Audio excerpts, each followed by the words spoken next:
Your butt is home to the largest, most powerful muscles in your body. It basically acts as a support system and shock absorber for the entire body, and it plays a major role in generating power and force in many movements. Not only that though, but well-developed glutes, they just look good on both men and women. And yes, for the guys out there, we do have insider confirmation that girls do take notice of your butts. The problem nowadays though is that we tend to sit a lot and for prolonged periods of time, which is a great way to potentially forget how to use your glutes, especially if you don't take action to counteract this. And for some individuals, due to this glutes inhibition and excessive sitting, this can often lead to lower back and or hip pain. This then worsens the whole problem since research has shown that your body will tend to avoid using the glutes in response to any lower body pain or injury that it has as a protective mechanism. And what often happens is that even after the pain or injury is resolved, the body still remembers this pattern and will continue inhibiting the glutes. World-renowned spinal researcher Dr. Stuart McGill has looked into this topic extensively, and he terms this phenomenon as gluteal amnesia. Now, the main problem here is that as you forget how to use your glutes due to disuse or pain, your body will compensate. So now when you're squatting, deadlifting, or doing any hip extension movement where your glutes are supposed to be helping out, other muscles will take over instead. And oftentimes it's the hamstrings and lower back that take that extra load, which not only inhibits your glutes development, but is also why we commonly see this pattern of weak glutes, tight hamstrings, and lower back pain. It can even get to the point where simple tasks that involve hip extension, like walking or jogging, will cause lower back discomfort because the glutes are essentially just turned off. So, long story short, your glutes are important. And to find out if your glutes may indeed be needing some more attention, there's 4 key indicators that we can look at. First, if you just generally have a hard time feeling your glutes working or contracting them during your lower body exercises and your lower back and your hamstrings just tighten up instead, then this is a good sign that the glutes aren't activating how they should be. Second, perform a single leg glute bridge like so, with one leg straightened and the other leg bent on the floor. Hold this position with your hips in the air. Now, if you feel your hamstrings, your lower back, or your quads more so than your glutes, then this is another indication that your glutes aren't doing what they're supposed to be doing during hip extension. Third, if from the side you exhibit an anterior pelvic tilt posture, then your glutes are likely failing to pull your pelvis into its neutral position due to weakness. And lastly, if you sit for most of the day and have what I'll just call flat butt syndrome, then chances are your glutes could use some work. So if you've tested positive for one or more of those 4 indicators, or you just like to see better results with your glutes training, then it's time to start awakening those glutes. And to do so, in this video, we're gonna go through a 4-step plan, where with the use of just a few daily exercises, we'll be able to gradually get your glutes firing harder and harder to the point where you'll be actually using your glutes whenever you walk, move, and perform your lifts, instead of having your lower back or other muscles compensate and work overtime as a result. So the first thing we want to do here is just get you to understand what a glute contraction actually feels like, and to get your brain to actually connect with the muscle. So to start, just sit down and place your hands under each butt cheek. Then take turns contracting each of your glutes. With your hands, you should be able to feel those glute muscles firing as you contract them one at a time. Then once you're able to do that, we'll progress this by going into a kneeling position. This time, engage your core and place your hand on the glute of the down leg and try to flex it as hard as you can. You should feel the contraction with your hand and your glute changing shape as you do so. Keep working until you can establish this. And then after you've run a few sets of each of those and you can actually really feel your glutes contracting in each of those positions, we want to then progress it to some exercises where your glutes are working against gravity, which is where step 2 comes in. To do so, we'll use 2 simple exercises that Dr. Stuart McGill, based on his 30+ years of extensive lab and experimental research, found are the best options to getting those glutes firing again. So based on your research, what exercises have you found are best to just help reestablish that connection with the glutes in individuals who suffer from gluteal amnesia or just can't seem to activate their glutes very well in general? Well, over the 30 years of probing this, we found that 2 exercises were superior at reintegrating the gluteals, and they both came from the great Czech neurologist Vladimir Janda. That is the back bridge and the clamshell. Good coaching and mindfulness is essential. We've measured that those who treat these exercises trivially do not reestablish the gluteal patterns that are required. So the coaching cues in the way that we've described ensure appropriate gluteal activation. So, proper execution with these 2 exercises is absolutely essential here. And luckily, Dr. Stuart McGill was kind enough to spend the time to personally guide me through each of these exercises to explain the setup and various cues that he found, based on his several years of research, tend to work the best to maximize glutes activation. I'll summarize them as I go through each exercise. The first move, the glute bridge, will target the largest of your glute muscles, the gluteus maximus. For these, first lay on your back with your knees bent. While keeping your core braced and without arching your lower back, squeeze your butt muscles to get them engaged first, and then lift up while keeping your glutes contracted. At the top, squeeze your glutes as hard as possible for about 5 seconds before coming back down. Now, if this alone doesn't activate your glutes very well and you feel it more so in your hamstrings, then you can experiment with the following cues. First, you can think about it as if you were holding a $100 bill between your butt cheeks. So, to keep that $100 bill, constantly squeeze your glutes throughout each rep to prevent that bill from dropping.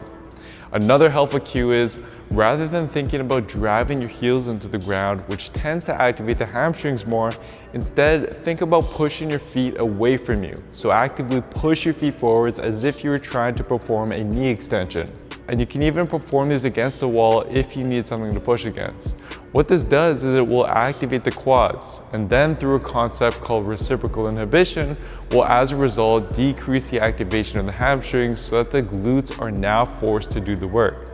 And finally, if needed, you can add a mini band around the knees, which can help boost activation, since your knees will actively have to use your glutes to keep them spread apart as you perform the movement. So experiment with these various cues and use them as needed in order to maximize your glutes activation. Next are clamshells, which will be used to target another important glute muscle, the gluteus medius. For these, lay on your side with your knees and hips bent.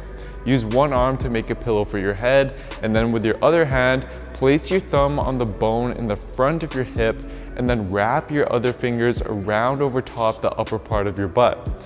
This muscle is a glute medius, and you want to feel this muscle working as you do the following movement. Next, while keeping your feet together and core braced, open up your top knee like a clamshell so that the knee of your upper leg rises towards the ceiling. Avoid rotating your hips as you do so by maintaining that abdominal bracing. Again, you should feel the glute medius contracting with your fingers as you perform each rep. And as for sets and reps of these exercises, Dr. Stuart McGill recommends 3 sets of 10 reps, but with each rep performed mindfully and with a strong activation of the glutes. Now, once you do get back to a point where your glutes are firing and you're feeling a lot more relief in your lower back and your hamstrings, you want to then start progressing your glutes with more and more resistance and load and training them in different movement patterns.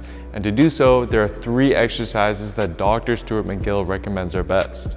So Stu, now once we do get back to a point where our glutes are back on, so to speak, what should we then progress to in order to further challenge the glutes with more resistance and or load, and just to get them reintegrated with our other lower body muscles? Number 1, lateral step up. It challenges the gluteals in hip extension, but also in abduction or frontal plane strength, which is glute medius. So it's an outstanding exercise to stimulate to a very high level the glutes, but it's a very mild exercise, so it's easy on the body.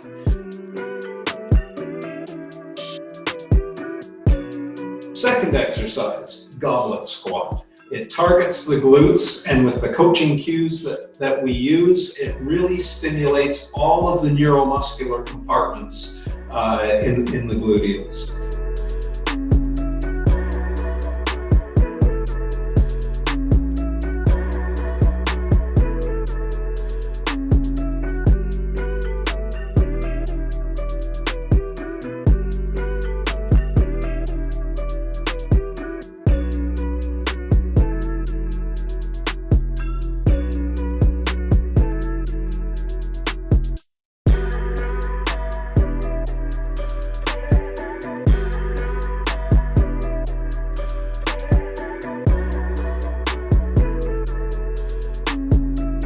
third one, the cable pull through, really sets up squats, deadlifts, and some of the more power type of exercises that some of your listeners will be very passionate about.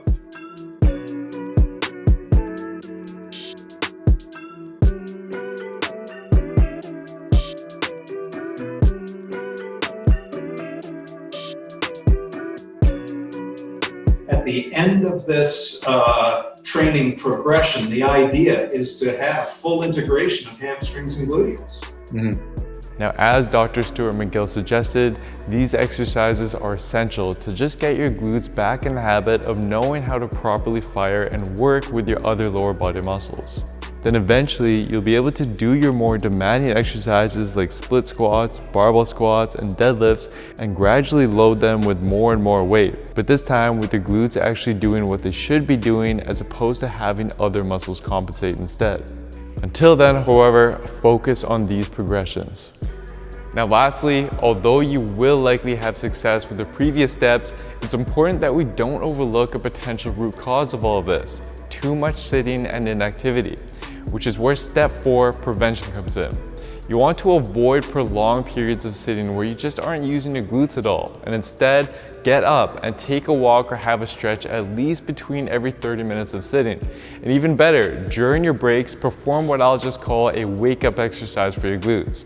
For example, one great mindful exercise is toe raises, where you point your toes outwards, squeeze the quads, and then rise up to the balls of your feet while squeezing your glutes as hard as possible. Hold the top position for 5 seconds and then come back down and repeat for a total of 10 reps. This will just serve as a quick exercise to keep your brain in the habit of knowing how to properly fire and use your glutes throughout the day. So, as a summary, here is the action plan. Perform the 2 activation exercises, the glute bridge and the clamshell, every single day, at least once a day, with the following reps and sets. Then, in addition to this, you want to add in one wake-up exercise like toe raises that you can do throughout the day to break up your periods of sitting. As your glutes activation improves and you've had success with these progression exercises, eventually you're going to reach a point where these daily glute exercises, for the most part, just will no longer be needed, since you'll be able to activate, strengthen, and grow your glutes to a much greater degree through your main lower body exercises. But to get to that point, it's absolutely vital that you stay consistent with the plan that we've outlined. And for a step-by-step program that uses science to show you not only how to properly train each of your muscles week after week, but also then shows you how to best fuel them for recovery and growth so that you can build lean muscle and strip off fat in the most efficient way possible, then simply head on over to builtwithscience.com and take the analysis quiz to discover what program will be best for you and your specific body. Also, big thank you to Dr. Stuart McGill for his help with the video. His wealth of knowledge is truly incredible and he really is a blessing in the industry. I'd highly recommend that you check out his work and some of his books as well, which you can view at backfitpro.com. Anyways, that's it for today, everyone. Thank you so much for watching. Please don't forget to show your support by giving the video a like, leaving a comment down below as to what you'd like to see me cover next, subscribing to the channel, and turning on notifications for the channel as well, as this all really does help me out. Thank you so much, everyone. I'll see you next time.